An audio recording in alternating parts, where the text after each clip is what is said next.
U.S. President Donald Trump is once again saying a peace deal with Iran is close. That message came earlier today. We have ongoing negotiations in Iran and with Iran, and that hasn't stopped. And we could have at least an idea by 1 or 2 days from now, but I think it's going well. Peace talks that have been spearheaded mostly by Pakistan have been trying for weeks to reach a deal. But both Iran and the U.S. have taken hardline positions.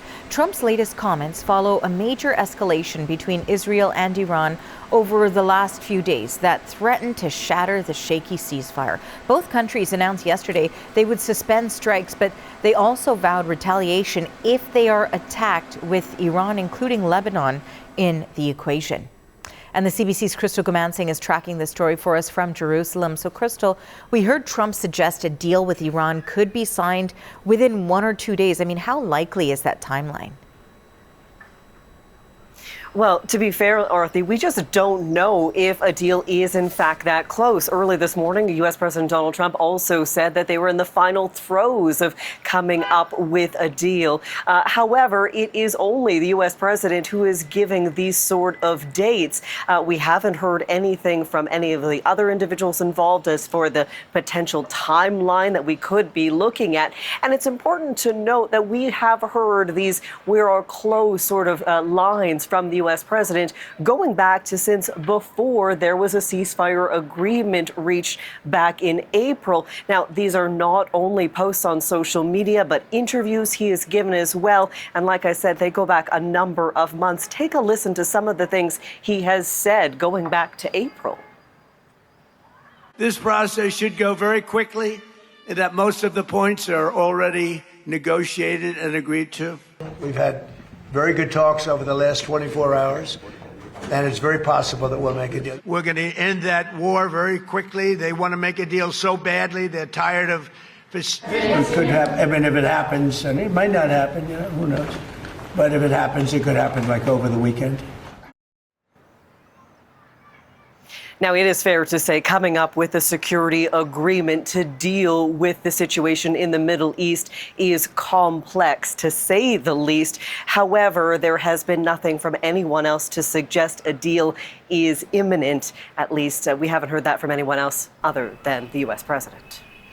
And now also, Crystal, Israel launched a new wave of strikes on Lebanon despite there being an ongoing ceasefire agreement. What can you tell us about this fresh attack?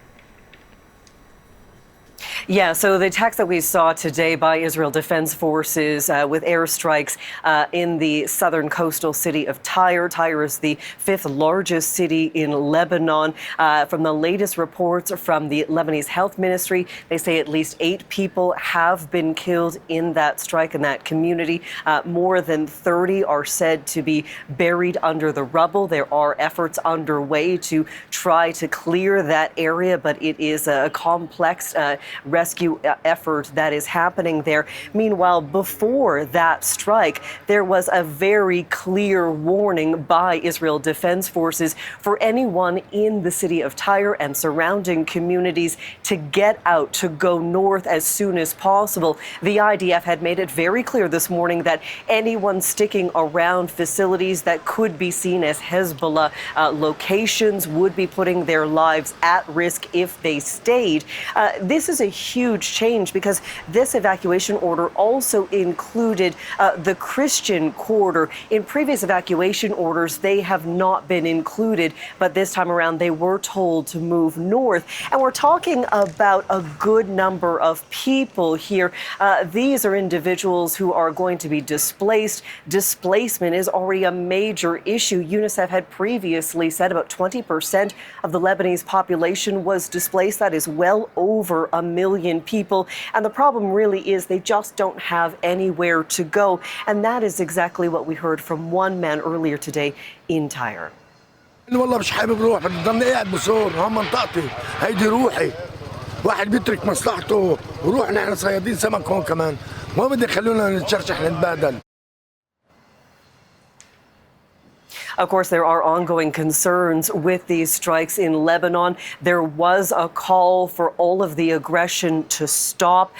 Israel had said that they were very clearly going to continue with operations in Lebanon to ensure the security of communities in the north of Israel. Hezbollah said that they are going to continue to attack soldiers that are in Lebanon. So this continues to be one of those areas that is intense and continues to result in airstrikes, a number of deaths, as well as the search for ongoing casualties, Arthi. Crystal, thank you for the latest on this. That's the CBC's Crystal Gamansing in Jerusalem.